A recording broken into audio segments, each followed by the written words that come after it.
Salut à tous, c'est Vincent, vous êtes sur Vincent Quête aujourd'hui. C'est le premier épisode d'une longue liste, je l'espère, Objectif 2022. C'est le format politique sur Vincent Quête en cette année d'élection au pluriel. Pour cette première vidéo d'Objectif 2022, je vous parle de la gauche qui part très dispersée en ce début de campagne pour la présidentielle. Une dizaine de candidats et une drôle de primaire que tous ne reconnaissent pas. Je vous explique tout ça dans quelques secondes, mais n'oubliez pas que vous pouvez liker, partager cette vidéo et vous abonner à la chaîne sans oublier la petite cloche pour ne rien manquer. Nous sommes à J-78 du premier tour de la présidentielle. Bienvenue dans Objectif 2022. Merci d'être sur Vincent Quête.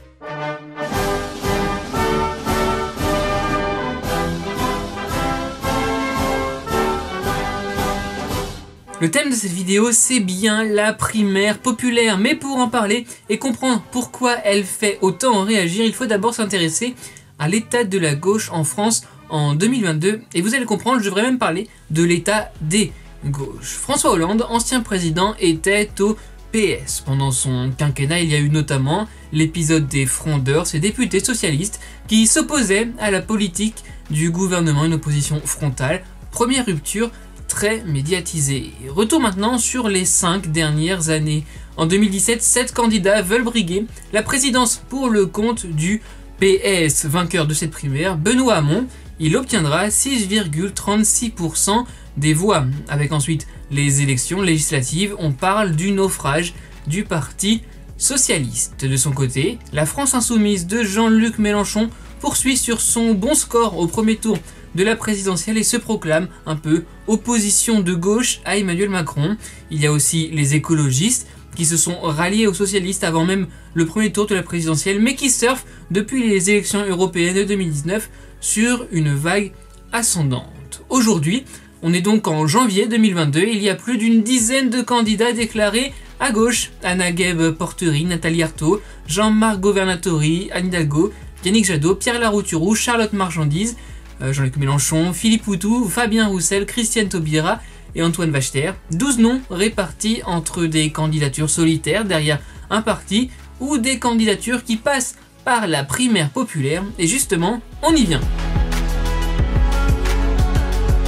À l'heure où je tourne cette vidéo, le site de la primaire populaire annonce 352 000 inscrits qui demandent, je cite, le rassemblement pour une victoire en 2022. Objectif, je cite encore, faire gagner la justice sociale, l'écologie et la démocratie. En mars 2021, Samuel Grybowski et Mathilde Himer, deux militants de gauche, ont créé l'association 2022 ou jamais. Le but, plaider pour une union de la gauche pour l'élection présidentielle, évidemment, une victoire à la suite. Le tout avec un socle commun, c'est son nom, c'est-à-dire un petit programme de 10 grandes mesures qui sont, je cite la primaire populaire, des propositions de rupture inspirées des revendications des mouvements sociaux de ces dernières années. Dans primaire populaire, il y a évidemment, vous aurez compris le mot primaire. Le but au départ, c'était de départager des candidats, une dizaine, comme dans n'importe quelle autre primaire. Sauf que la plupart des candidats de gauche ont refusé de s'y soumettre.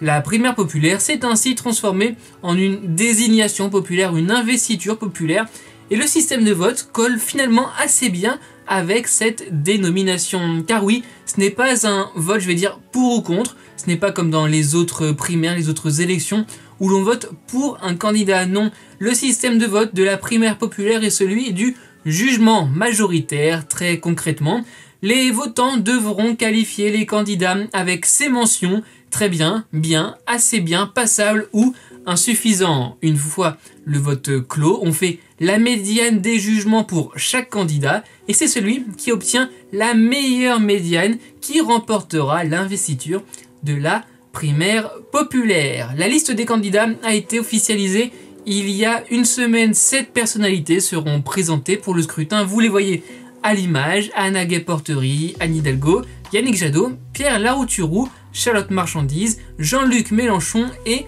Christiane Taubira. Parmi les candidats en faveur de cette initiative pour cette primaire populaire, on retrouve par exemple Christiane Taubira, l'une des dernières arrivées dans la course à l'Elysée, et qui a dit qu'elle se soumettra aux résultats de la primaire populaire. Il y a aussi Anagheb Porterie, Pierre Larouturou et Charlotte Marchandise. Mais il y a aussi les candidats contre la primaire populaire et pourtant ils sont présents au scrutin.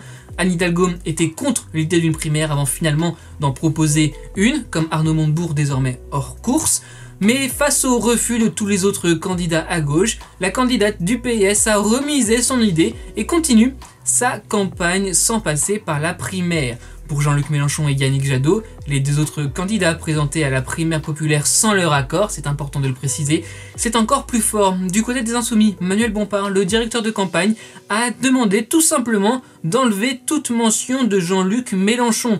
Pour l'écologiste, c'est la question même du consentement qui est posée, une critique à laquelle Samuel Grybowski a tenu à répondre, rappelant que les candidats paraissent dans les sondages sans qu'ils ne donnent leur autorisation, et que des éditorialistes politiques parlent d'eux souvent sans leur autorisation non plus, avec la remarque, la critique implicite, que cela sert leur campagne sans leur autorisation. Vous voyez la citation exacte à l'image. La primaire populaire, je vous l'ai dit, revendique 352 000 inscrits quand je tourne cette vidéo. Les inscriptions se terminent dimanche 23 janvier, c'est demain.